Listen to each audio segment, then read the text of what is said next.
Hello and welcome back to Lovett Film. My name is Jamie and I'm your host. Today I'm here with my co-host Chloe. Hi.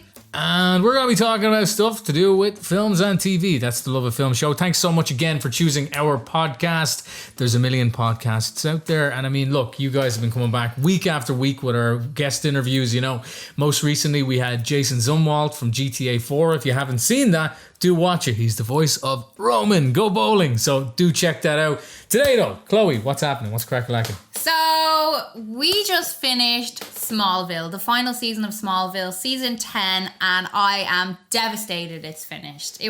I've been watching it since January. You're a bit late. It ended in 2011. I know. I was late to the party. I was kind of like, wasn't really into the Superman universe for years, and then I was like, you know what? I saw someone else watching it. I was like, I want to give this a shot. And it is, I have to say without a doubt, my favourite show I've ever seen. Clark Kent, played by Tom Welling, he does a phenomenal job.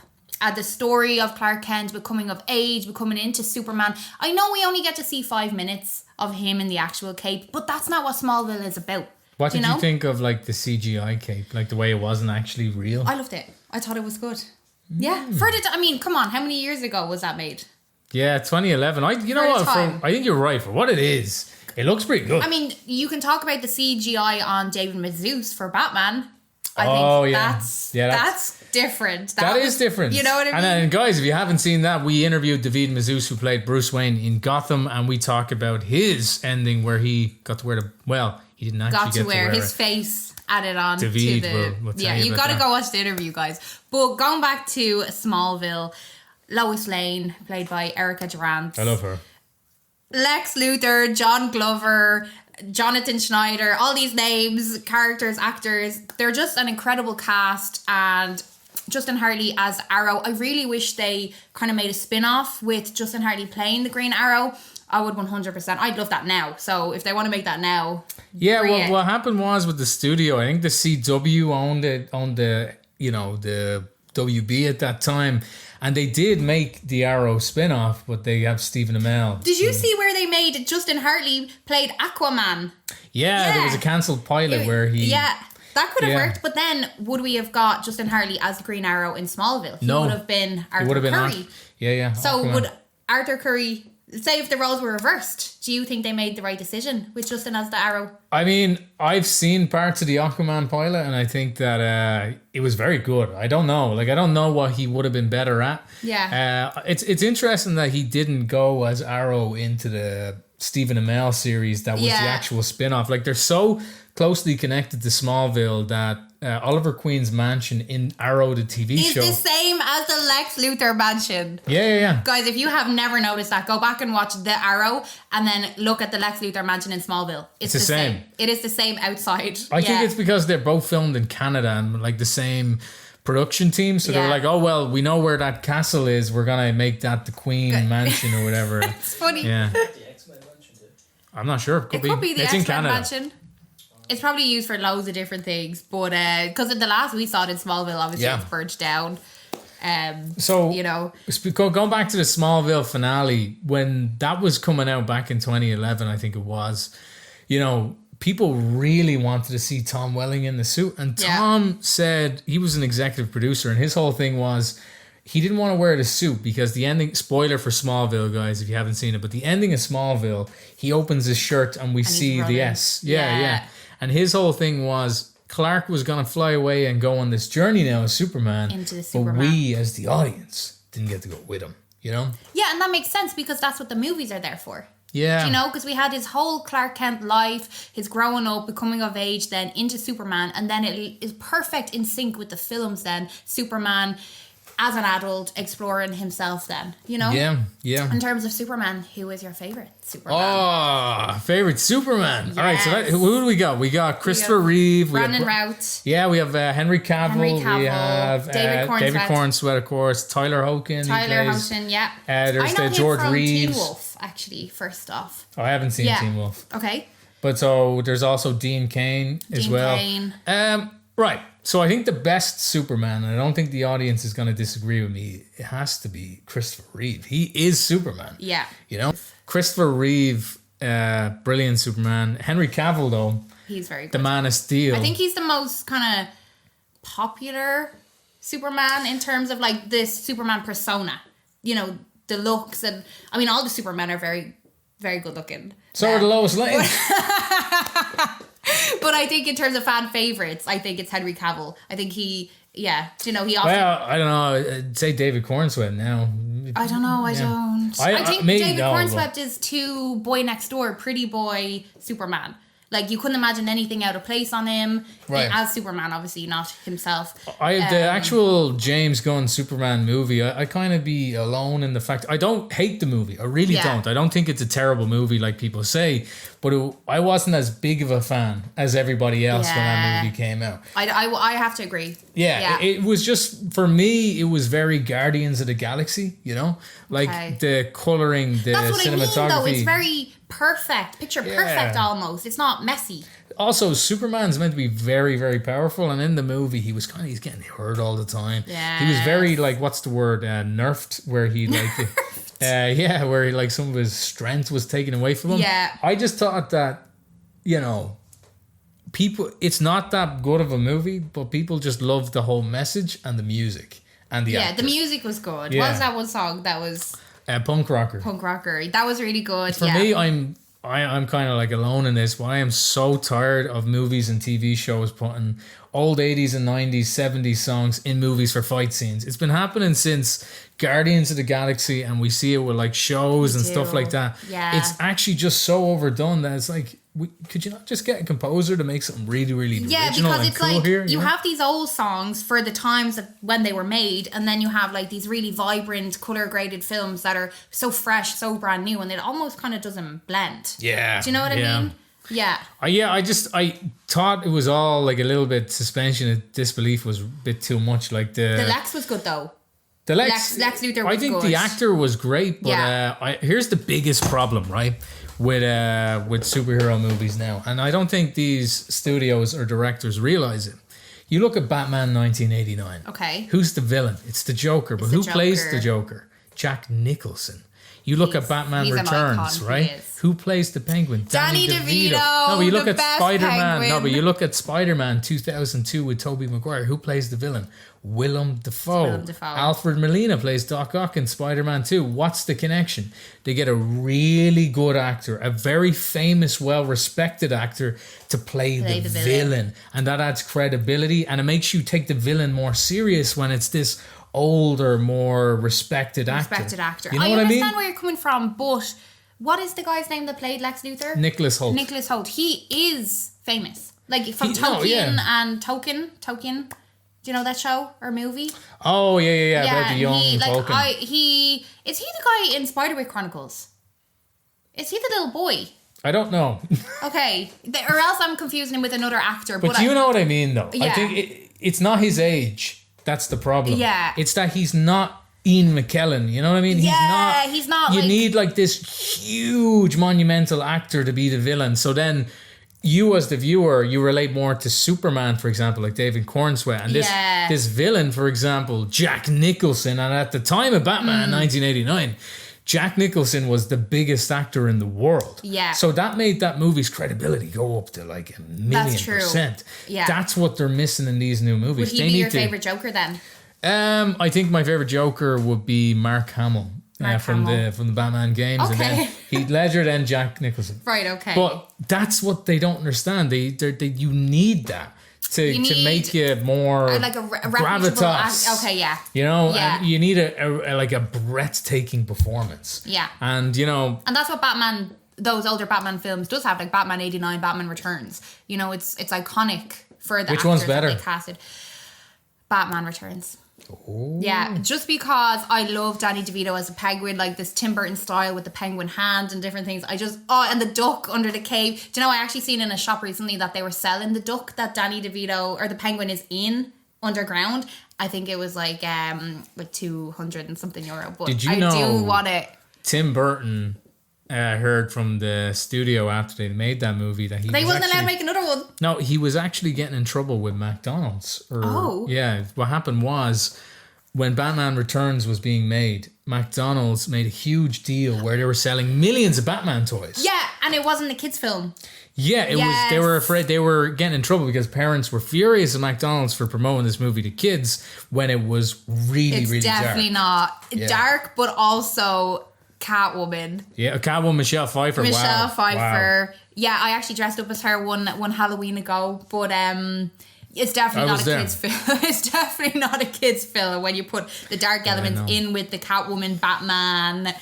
No, it's not. So definitely not. But I'm glad he made it though. I'm glad he made that film. I do think that's probably my favourite one, Batman Returns. So would you agree, or do you think 89?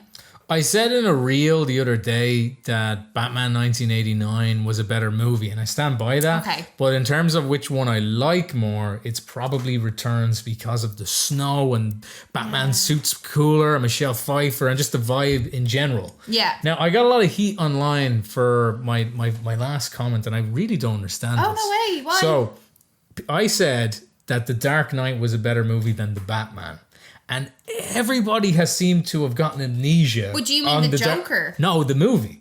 Everyone has amnesia and thinks that the Batman is better than the Dark Knight. Have they seen the Dark Knight recently? The Batman is better than the Dark Knight. It's like really not. Like Robert Pattinson. No, the movie. It is Robert Pattinson. But no, but that movie with Robert Pattinson is the Batman. Yeah. Yeah. Okay. That movie has a lot of good parts. Robert Pattinson's... I think he plays a very good Bruce Wayne. Yeah, and look, he's really good in the suit. He is a good Batman, but I'm not a big fan of the Batman as a movie because I think Matt Reeves or whoever wrote the movie, they don't understand Batman and Bruce Wayne. They don't. Because when that movie started, Batman's whole thing was, it wasn't just vengeance. It was, I'm not saving anyone.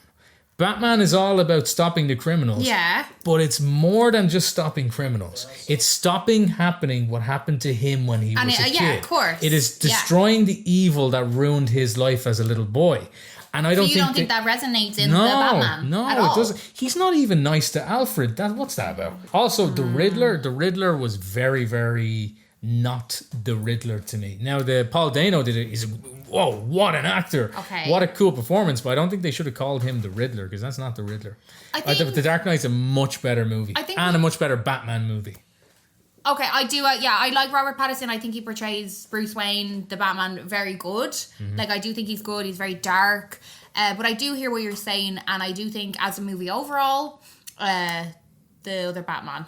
Dark Knight? Yeah, Dark Knight. Yeah, it just is because Christian Bale, just look at that movie and what he says in it. It's not about who you are underneath, it's what you do that defines you. And what about Jared Leto in Suicide Squad? That's how he laughs in it. Jared Leto in Suicide Squad. I think even the actors who were in scenes with him were like, what is he doing? This is terrible. I thought it was good. I actually thought it was a good film. I enjoyed it. You know what? I wouldn't disagree with you. I actually like Suicide Squad 2016 more than James Gunn's Suicide Squad. Because I thought Will Smith was a really good Deadshot, and I thought that Harley Quinn was great in the movie. I liked it. No, yeah, so did I. The actor in the scene with Leto was like, okay, now he's touching my leg. That's not in the scene. So many people have said stuff like that, I feel like. Yeah, there was an actor, I can't remember who, was like doing an interrogation scene with Leto, and he said in an interview recently that while it was happening, he was like, this guy is terrible at playing the Joker. Oh my god! He was like, because Jared Leto didn't play the Joker, he played some weirdo who had green hair. I thought it was good though, like with the hair, and then he's like, "Would you live for me?" No, that's too easy. He's more like, why is he getting sexual and what's going on here? Yeah. I'd call him the creepy Joker. Or sorry, he's like to Harley Quinn. He's like, "Would you die for me?" And she's like, "Yes, I would." And then he's like, "No, that's too easy. Would you live for me?" Like I just remember that. And then she like falls into the green. He felt like Diddy or something. Yeah, he looked like a rapper, actually. He looked like he was about to burst out into tune. Yeah, he was just weird, you know? Yeah, I don't know. I don't know. I don't think you ever saw this, Chloe, but there was Zack Snyder's Justice League came out as like basically the director of Justice League, he had a family tragedy. He had to leave the movie. Somebody called Joss Whedon finished his movie for him, but is notoriously known for like the worst cut of a movie. And what kind of films are we talking that he's made? It's the Justice League. Oh, okay. So he made the universe where Jared Leto's Joker was in, all right, with Margot Robbie and stuff like that. And basically, that movie was so bad that the whole world hated it. They were like, release the Snyder Cut, the guy who was meant to make it.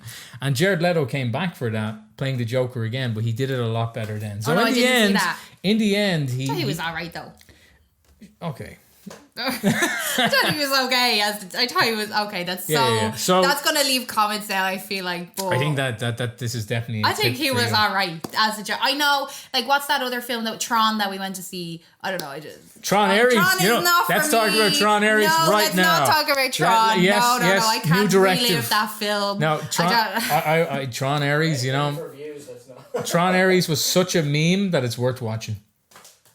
Yeah, respectfully. Yeah. So was Morbius. Matt Smith was talking about Morbius the other day. I don't know if this is controversial. I enjoyed Morbius. It's not controversial. I thought it was good. Like, a lot of people with the bats. Yeah, people do enjoy it. Like, I thought it was a good film. I actually do think Jared Leto is a good actor. I think so. He is a good actor. I do think he is. And doesn't he have like these people? That was another. Remember the guy like, what the hell is he doing here? With Michael Keaton was also like, what the hell is he doing? In Morbius. Wait, what?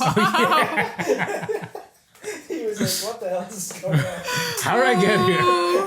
In the movie, his character's like, how did I get here? What's going on? Because he came from Tom Holland's Interesting. universe. But he also forgot who Spider-Man was because of No Way Home. Oh, yeah. So he's in Morbius' Sony universe. He's like, hello Gary, what's going on? But Michael Keaton said, even on set, he was like, what's going on here? He's like, what is Jared Leto doing? Oh no. All right. Well, he's mixed opinions. Do you know what I mean? Sorry for the interruption. If you are enjoying this video, why not leave a like, subscribe to the channel, click the bell notifications, rate us on Spotify and Apple Podcasts. Follow us on all our socials at Lovett Film. We've interviewed people from GTA, Red Dead Redemption 2, Fallout, Dexter, you name it. More coming right here on Lovett Film. Bringing it back from the Jared Leto Morbius conversation that we just happened to fall into there, we were talking about Smallville. Yeah. And we were talking about, we were going into the new Superman with David Cornswept, Lex Luthor, but Michael Rosenbaum as Lex Luthor is iconic. And he's still the best Lex. He is the best Lex, and I love that they brought him back for season 10. I did not expect him to be lying on the table there, and it was actually Lex, because you know the way we had a few different versions of Lex. He killed, spoiler alert too, he killed Cassidy Freeman's character, Tess. I don't know, that was a bit, I feel like, do you know what I feel like during season 10? They had a script, and halfway through the script, they changed it. It's like they completely changed the script they had. They went off into some other thing that they didn't have planned. And then Cassidy Freeman died. We have John Glover who plays Luther, Mr. Lionel Luther. And then he dies. Well, he goes to the dark side. Do you know, we actually interviewed Cassidy Freeman on Lovett Film, the podcast too, and she talked about like coming back. She didn't know her character was going to die at all. She didn't. was like, what the hell, man? And then it just happened. Yeah, and I actually, during that podcast, she goes, she loved filming with Tom Welling, but she loved when he had to do the kind of like darker side of Clark, because he really had to, she said he really had to work to play the dark, because it didn't come natural to him, obviously, you know, because Tom Welling. We met Tom Welling in real life too. And he was the nicest guy ever. So tall. I was like, hello. Like, I'm not short. I'd be 6 foot. And when I went up to Tom Welling, I saw him in the distance in like a queue, because we just wanted to get a selfie with him, you know. We were at Liverpool Comic Con and we were like, it's Clark Kent, we got it, you know. And I saw him in the distance and went, he looks really, really tall. Surely he's not that tall in real life. He was like this much over my head. It was crazy, and I've never felt a stronger handshake in my existence. And I was like, so this guy's on Red K or something, you know. He was the nicest ever. He was, But Cassidy was like, I really liked watching him like work for it, because the darker Clark moments obviously didn't come natural to him. And she said that in the interview. That was a good interview with her. Do you know, I want to ask you too, Chloe, like we've had over 60 guests on the Lovett Film podcast. We've had actors from Smallville, Dexter, you name it, you know, like I forget after a while, like GTA, Red Dead Redemption 2, it's crazy. All them, Is there an actor you can think of that you would love to have on to interview? I think I did say this before in something, and it's obviously so unrealistic, but it's like out of this world, unrealistic. Jared Leto as the Joker. It's Jared Leto as the Joker, and he comes on, he's like, ha ha ha ha ha. With Margot Robbie in the background. I think dream guest on my podcast would be Jojo Siwa Plug. Dream guest on my podcast. Let's say William Dafoe. Willem Dafoe. Willem Dafoe. I think they'd be great, but Jensen Ackles, obviously. How was that? We're coming up to, it's crazy these days. But who would your dream guest be on the podcast? Bruce Valanche. No, that's a joke. Who I'd want on, to be honest. I would love Steve Buscemi. Steve Buscemi would be great, but for me, I'd love that it would be two guests, right? Okay. Matt Stone and Trey Parker. They are I know you don't know these guys, but they are the creators of South Park. They also made Team America. They are, and the Book of Mormon, which is a big musical comedy thing in America. And I think it's in the UK as well. But Matt Stone, Trey Parker, by far. Like, I'm such a fan of those guys and how they just don't care about what the world thinks and they just make their comedy what it is. And I respect them so much. And they're so funny as well. I'd love to get them on. 100%. I think like another inside would be Eric Kripke as well. Oh, yeah. Because, he's done The Boys now and he's did Supernatural as well. And I just kind of think like he'd be such an interesting conversation because these ideas that he comes up with, I do think... No, I think his ideas are so far-fetched, like you don't expect them. And I think that's something with The Boys, like you're very uncomfortable watching. You haven't finished it, but you're very uncomfortable watching The Boys. And it is because you never know, like you could be eating your dinner and so good, you don't know what is going to be on the screen. It is a very good show, but it does have its moments of uncomfortable. And I just think like, I would want to ask him like, where he gets these ideas from. How does he think the audience, like, why does he put these in there? Do you know what I mean? I think it would be a really interesting conversation. So him, definitely. Yeah, I think so too. It's crazy. Like, I didn't realize that he was the same writer of and creator of Supernatural, and until after I've seen Jensen Ackles' first season as Soldier Boy. I was like, hold on, Bobby from Supernatural's in this show, and now Dean. We have Castiel. And Jared Padalecki. It's pretty insane how it is. It's becoming a Supernatural now. It is. Well, I actually haven't seen the final season of The Boys. I have that to watch, and then we're getting the spin-off with Soldier Boy. Are you looking forward to that? I am. I actually dressed up as Starlight for the last Comic-Con, and I loved that. Was it uncomfortable wearing the costume? No, it wasn't her like little costume. It was her dress. Okay. Yeah, her dress version, and I loved it. I loved Starlight for the day. Chloe, we have been chatting a lot about TV shows and stuff like that in this episode, but I do want to play a game with you here on the podcast because you don't normally come on to this version of the show. I mean, you're usually a lot more behind the scenes, so it's great to have you on. That's me. On camera. Like, if anyone wants to be a guest on the Lovett Film podcast, you can indeed email Chloe. We get requests all the time. Apologies if we can't get everyone on the show. We just have so many people reaching out now that it's hard to fit everybody in. But if you are interested and you would like to come for a conversation with Jamie on our podcast, just send me an email. Our email is in our bio on Lovett Film on Instagram. Maybe you could read these to me. We're going to do a pick one list, as in one has to stay and one has to go. So basically, what's better? And you can pick quick random. Fire game. Yeah. Okay, perfect. So we're going to go right in and we're going to go Breaking Bad, Better Call Saul. Better Call Saul. Now, I love Breaking Bad, but the fact that they went beyond the original show is so impressive that I just got to give it to them. Better Call Saul? Okay, perfect. Better Call Saul or The Walking Dead? I love The Walking Dead, but Better Call Saul. Better Call Saul? Okay, Better Call Saul or Smallville? I love Smallville so much, but Better Call Saul is just so good. I think Better Call Saul is going to come out on top. Better Call Saul or Dexter? Better Call Saul. Better Call Saul or Supernatural? Saul Goodman. Oh my God, Better Call Saul or Pluribus? Saul Goodman. Better Call Saul or The Boys? Better Call Saul. I think we have a winner. Better Call Saul. I guess so. Yeah. Do you want to? Yeah, we're going to do Chloe's now. Okay. All right, you ready? Yeah. Fallout or... Sorry, one sec. Fallout or Stranger Things? Stranger Things. Stranger Things or Supernatural? Oh, I'm only on season 6 of Supernatural and I've seen all the Stranger Things. Supernatural. Supernatural or Dexter? Ah! Dexter. Dexter or The Boys? Oh, Dexter, because sometimes The Boys can be a bit too much for me with some of the scenes, so Dexter. Which is funny because Dexter is also like too much with the scenes, but you know what I mean, in a different way. Dexter. Dexter or The White Lotus? Dexter. Dexter or Squid Game? Dexter. Dexter or Smallville? Smallville. Sorry, Dexter. There we have it. Smallville is the winner. Smallville comes out on top. I think it's my all-time favorite show. Smallville is the winner.